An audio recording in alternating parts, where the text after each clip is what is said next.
dreams to filter through this land of ours and fill a sportsman's dreams. Enjoy what nature holds for us, her bounty never ends. Getting back to basics with the practical sportsman. It's always an adventure, no matter where we go. From a favorite hunting spot to the hottest fishing hole. Outdoor life we all can share with family and friends. We'll do it all together with a practical sportsman. We'll do it all together with a practical sportsman. Hi there, come on in, join us for the next half hour as we take a practical look at the world of the outdoors. We'll review a cat fight that has developed over the question of whether or not there are wild cougars or mountain lions in Michigan. The argument itself really isn't that interesting, but all that hissing and growling between the Michigan Wildlife Conservancy and the DNR is really entertaining. And we're going to have installment number 3 on our ongoing documentary from Delta Waterfowl on the effect of predators on game populations. And there's more, so stay tuned. I'm Zachary Trost. And I'm Fred Trost with the April 3rd, 2003 edition of The Practical Sportsman. Kelly Slough occupies 500 square miles of North Dakota's Drift Prairie. It's a crown jewel of the North American plan, a 5-star property for ducks. There was just one problem. Kelly Slough wasn't producing any ducks.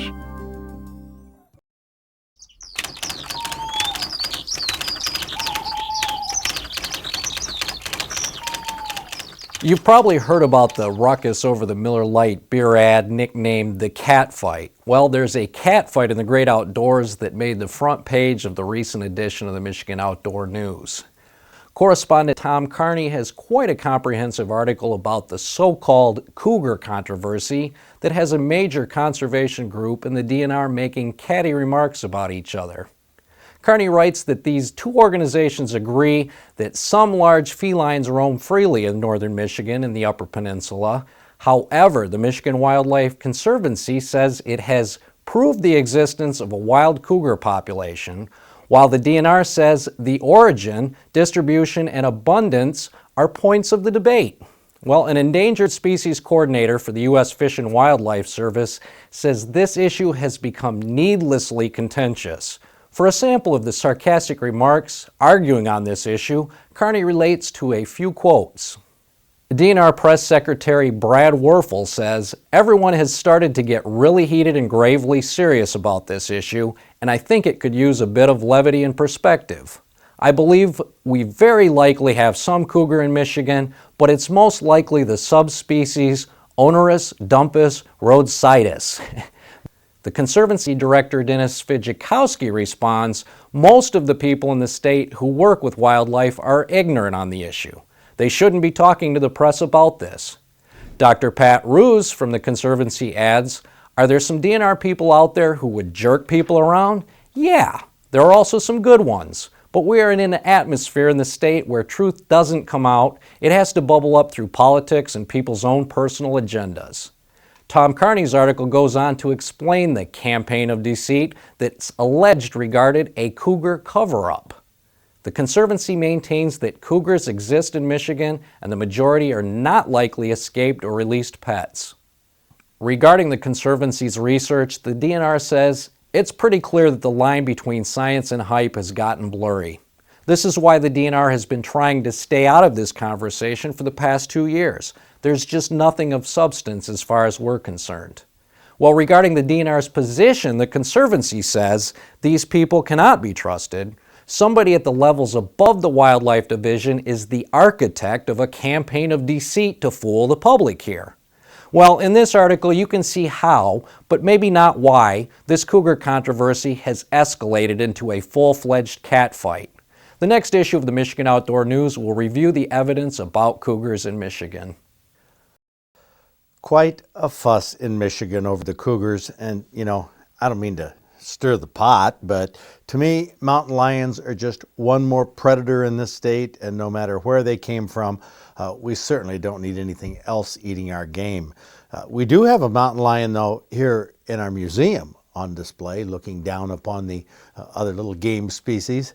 But mountain lions live out west where they've always lived. They're not endangered from that standpoint. And if there's a problem in the outdoors, it's not that we have a shortage of predators. It's that we have far too many predators. And that's just my opinion anyway. But we are in the midst of bringing you edited segments from the Delta Waterfowl documentary about the impact of predators. And we're talking things like foxes and raccoons and skunks and opossums in particular. Their impact on duck populations in North America is severe. Let me give you a little introduction to the segment you're about to see. Here's the premise. It used to be thought that all you need for ducks is wetland or grassland habitat and water. And then bingo, that automatically adds up to more ducks. But in the past century, the number of ducks in North America has gone down, down, down, despite big habitat projects and despite the North American waterfowl plan between Canada and the United States, and despite this federal program called the CRP, Conservation Reserve Program, where cropland is taken out of production and that gives wildlife a place to live. Well, a lot of sportsmen and outdoor organizations feel that habitat is the whole key to reviving wildlife populations. But research by Delta Waterfowl has shown that habitat and water isn't enough by itself. If predator populations are not controlled through trapping or hunting or other means, these habitat programs simply don't work. That's why I'm showing you installments of this documentary, because predator management is not being done like it should be, and sportsmen need to know the truth about predators. Let's start this segment of the Delta Waterfowl documentary where Tony Dean is talking about the loss of habitat, because from 1900 to the 1960s, half of our wetlands where waterfowl nested were drained. In that same period, 75% of the grasslands that held nesting waterfowl were plowed and converted to cropland.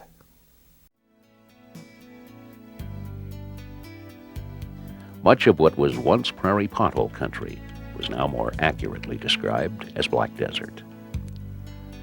Scientists focused their attention on land acquisition and easements, creating, restoring, and enhancing wetlands and associated uplands.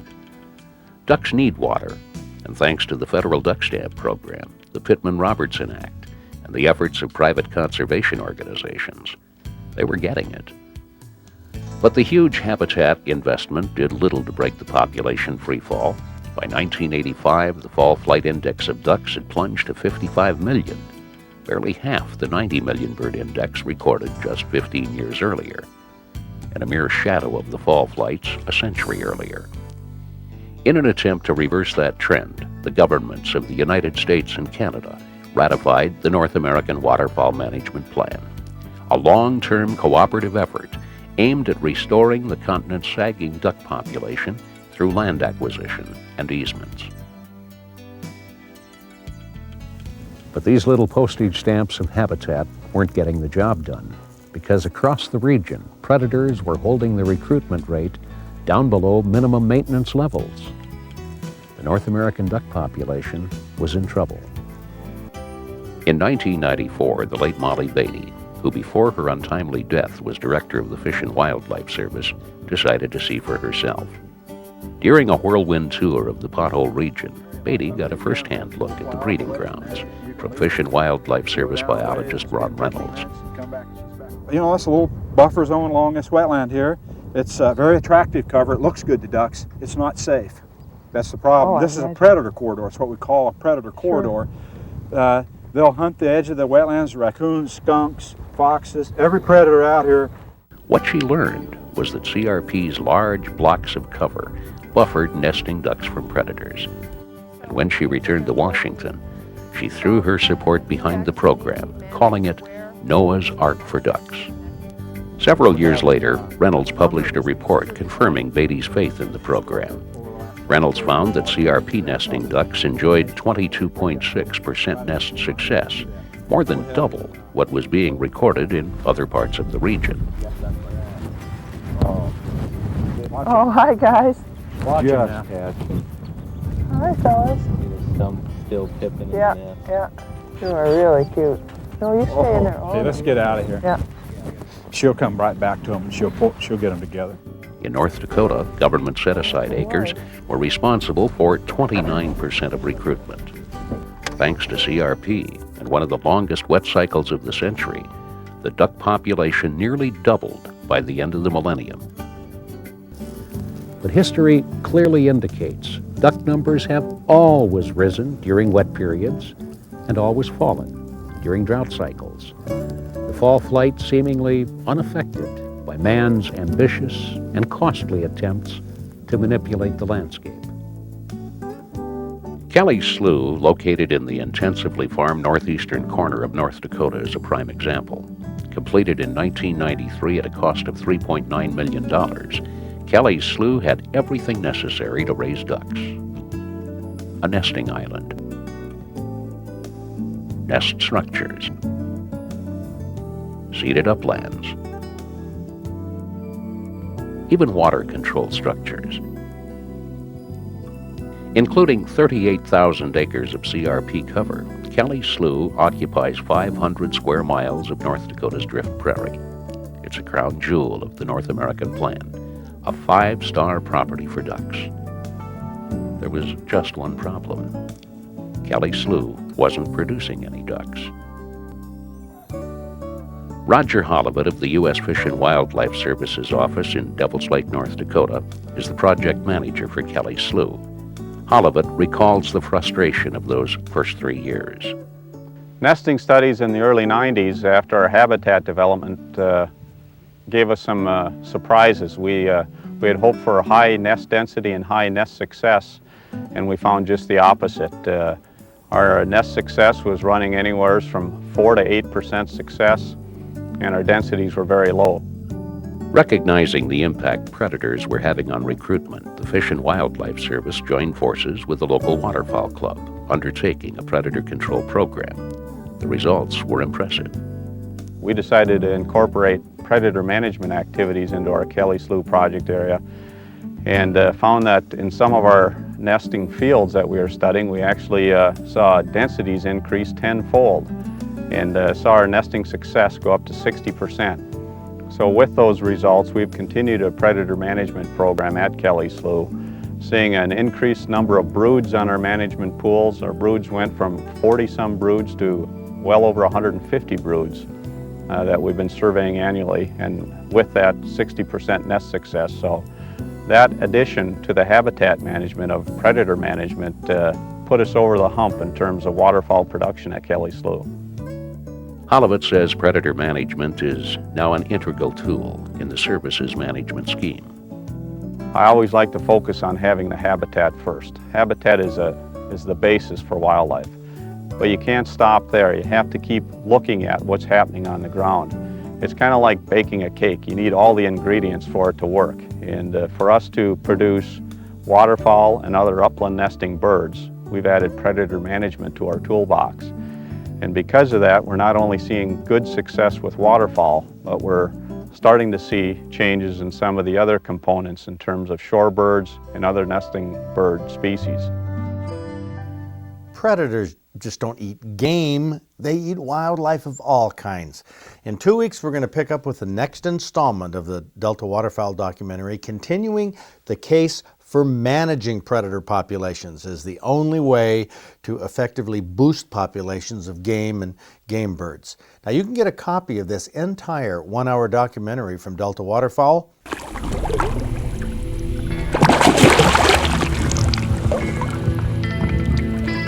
Daniel Chetgurdy from Avoca. Yeah. Avoca. Ooh, got to pronounce these things properly. Middle of August, you got this in Lake Huron off where? Harbor Beach. Harbor Beach. Yep. 33-inch, 22-pound Great Lakes brown. That is a nice one. Yes, it is. Now, who are you fishing with? My dad and my grandpa, plus my sister, though, too. Plus your sister. Yeah. So, who taught you the most about fishing? Probably my dad. Okay, but you caught this big one. Did you grab the rod in the holder? I tried it, but then my grandpa, I couldn't get it off because of the pressure. Yeah, so. we couldn't get the pole out of the rod holder. Yeah, that's tough. It was locked in there tight. He had so much pressure on that pole, it was just bent right to the reel. Wow. So, what other fish have you caught in your life? Just about every species Yeah. in the Great Lakes. Really? Yeah. So you like fishing? I love it. Why do you love it? Because I've been doing it all my life, and it's very fun. Well, what about video games? What about the internet? What about that stuff? Well, I can't really go on the internet because we don't really got it, so.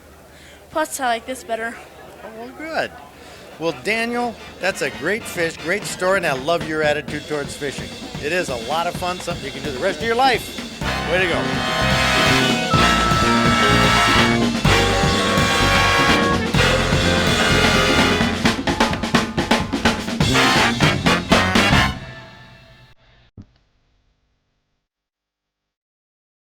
Leo Stack sent us a recipe for venison pasta, which really turns out to be a gourmet goulash recipe.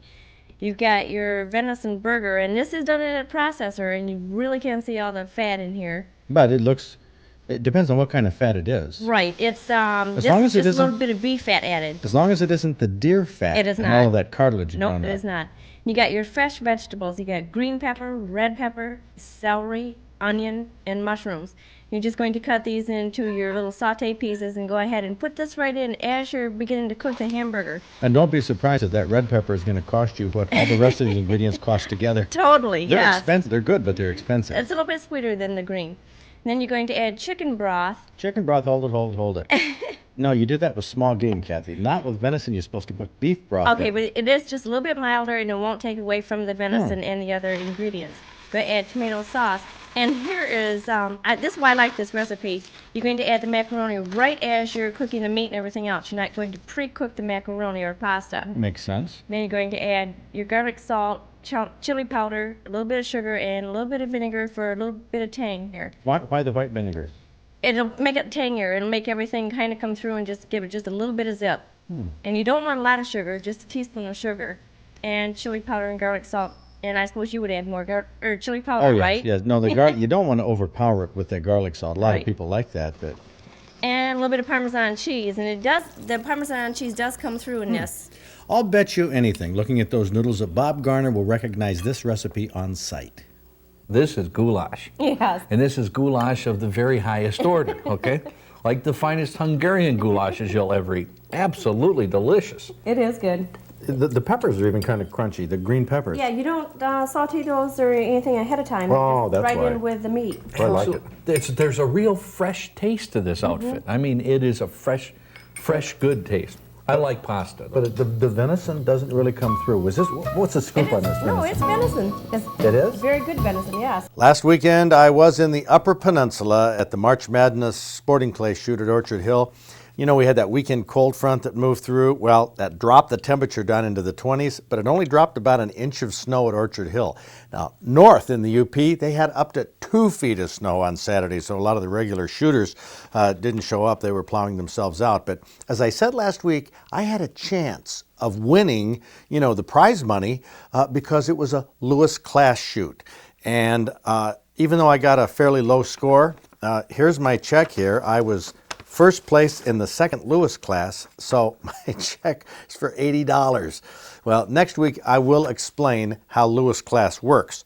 Well, next week, folks, I got to tell you, Zach isn't going to be here. He's going to be in Florida. So I don't know how you're going to do the guides report. Oh, I'll still make a few calls from down there, and we'll call in and pass it along. So you're down there with the family, Orlando and all that, and you're going to still do this? Oh, absolutely. Don't be disappointed if it doesn't work out that way. But anyway, I hope you have a good time with the family, and you folks have a good time. Get outdoors if you can this weekend. It's a great place to be. We'll see you right here next week. You see the way those legs swing? This is the first turkey that's ever been taken in Michigan with a hand grenade. Huh? This is what? Thanks a lot. No. First time turkey hunting, first turkey, and you got to make fun of it. Come on. No, I'm not making fun of the turkeys. But I've never seen the dangling leg effect. Well, when it hangs on the wall, it doesn't dangle like that. It just kind of hangs straight. Well, as long as we brought so much attention to it, let's look at these spurs. Look at the spurs on there. Now, was this a taxidermist idea? Or? Actually, it was mine. Huh. I see. So, but you did shoot it with a shotgun, Lake County, on the 2nd of May.